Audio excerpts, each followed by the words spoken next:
तो जातीय जनगणना पर सभी पार्टियां सहमत हैं। सरकार का दावा है कि जातीय जनगणना से विभिन्न जातियों की तरक्की होगी। सवाल है कि सरकार का मकसद गरीबों की गरीबी कम करने की है या फिर जातियों की।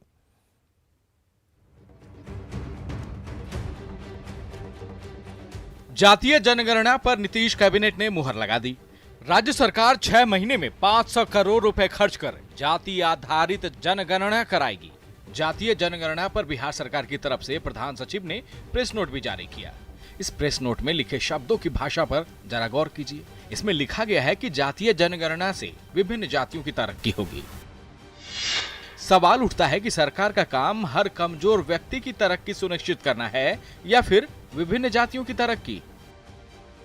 दूसरी बात, क्या ये सरकार का दायित्व नहीं है कि वो हर गरीब का ख्याल रखे?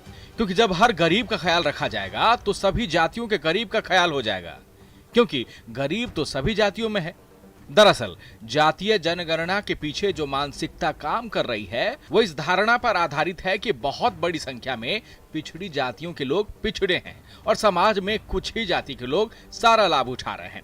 लिहाजा जातीय जनगणना के बाद संख्या के आधार पर जातिगत आरक्षण दे दिया जाएगा।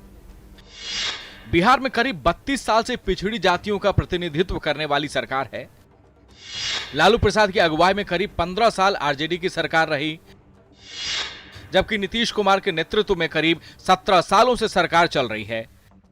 गरीबी दूर करने के लिए 32 साल का वक्त कम नहीं होता है, लेकिन आमदनी के लिहाज से 1990 के दशक में बिहार जहां था, 32 साल बाद बिहार वहीं है।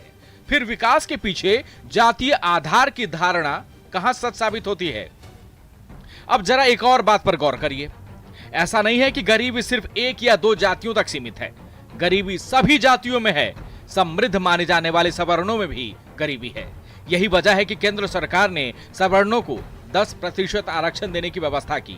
ऐसे में सवाल उठता है कि सियासी दलों का जोर गरीबी दूर करने पर क्यों नहीं है? सभी का जोर जातियों की गरीबी दूर करने पर क्यों है? क्या गरीबी दूर करना सरकार का एजेंडा नहीं रह गया है? जब गरीबी एजेंडा है तो जातियों की गरीबी क्यों ढूंढी जा रही है? क्या जातीय जनगणना से गरीबी दूर हो जाएगी या फिर जातिगत जनगणना सिर्फ जातीय राजनीति का आधार बनकर ही तो नहीं रह जाएगी? सवाल यह भी उठता है कि जातीय जनगणना से कहीं विकास का असली मुद्दा गुम तो नहीं हो जाएगा? राजनीतिक पार्टियां सियासी समीकरणों तक सीमित तो नहीं हो जाएगी? धार्मिक तुष्टीकरण के बाद जातीय तुष्टीकरण को तो बढ़ावा नहीं मिलेगा। जातियों के बीच नए मतभेद और नई समस्या तो पैदा नहीं होगी। जातीय जनगणना के बाद संख्या के आधार पर आरक्षण की मांग तो नहीं होगी और जातीय आरक्षण की मांग भारत की नई समस्या तो नहीं बन जाएगी। सवाल बहुत हैं और जवाब भविष्य के गर्भ में है।